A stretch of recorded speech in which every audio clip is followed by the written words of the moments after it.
Turning Point USA. Our college representative couldn't make it, but I work for the high school department, and I pretty much see what's happening with kids, and and the woke ideology is coming into schools earlier and earlier, and it's happening in elementary schools, as they have just spoken about. But I just want to get into a few statistics first. The American Psychiatric Association says that gender dysphoria is experienced at a rate of 0.002% for all females and 0.005% for all males.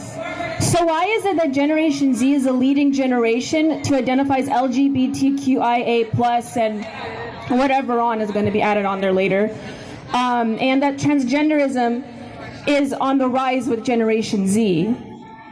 According to the Pew Research Center, I believe that it said that in 2017, 35% of Americans known someone that was transgender, whether that's in their friend group or in the classroom or in their family. That number increased to 45% in 2021, and I'm telling you, in a couple years, it's going to be well over 50%. Standing next to you, that person's going to know someone in their family that's transgender. Are you guys excited for that? Because I'm not. I think we all know why this is happening. I think we all know why this is happening. It's because there's a social contagion happening in the classrooms. There are groomers teaching your children. And, you know, those people will say that it's because that the social environment is, very inviting, and that's why kids are more inclined to come out as who they really are. But I think we all know what's happening. They're not educators anymore. Teachers aren't educators anymore. They're activists. Yep. These people over there are teaching your children. They're trying to brainwash them, screw them up, and trying to take their souls away from them. And that's why we're all here today, and that's why the organizations here, Gays Against Groomers, Moms for Liberty, Turning Point USA, that's why we do what we do. I work with teachers, that's my line of work. I also work with students, and I hear a lot of horrific stories. Obviously, we've heard a lot of horrific stories here today. I have family members that work in elementary school education, and some of the things that their counselors there tell children is just ridiculous. I've heard of one story recently of a fourth grader. What is that, like 8, 9 years old? Her parents were divorcing, and what did her counselor tell her to do to cope with that? The counselor told her to identify as non-binary. Somehow that's supposed to help her deal with the divorce of her parents? How does that make any sense? That's not going to help the child. It's just going to lead her into a life of confusion.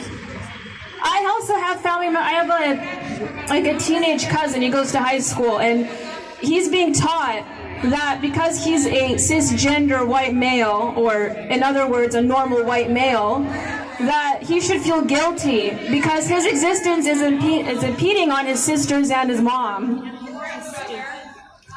Well, thankfully he's part of a Christian conservative household, and it doesn't really bother him as much, but I'm wondering how the other boys in the classroom feels when they hear that, and when they feel like their very existence is being questioned of even being legitimate. I think we all know what's happening is that American public school systems right now, they're going against American values.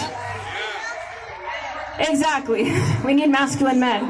But the American values teaches, and what I was taught when I was in school, was that we're supposed to judge a person's character based on their actions, not on their color of their skin or their gender or their sexuality. But that's not what they're teaching students anymore, and we're all very well aware of that.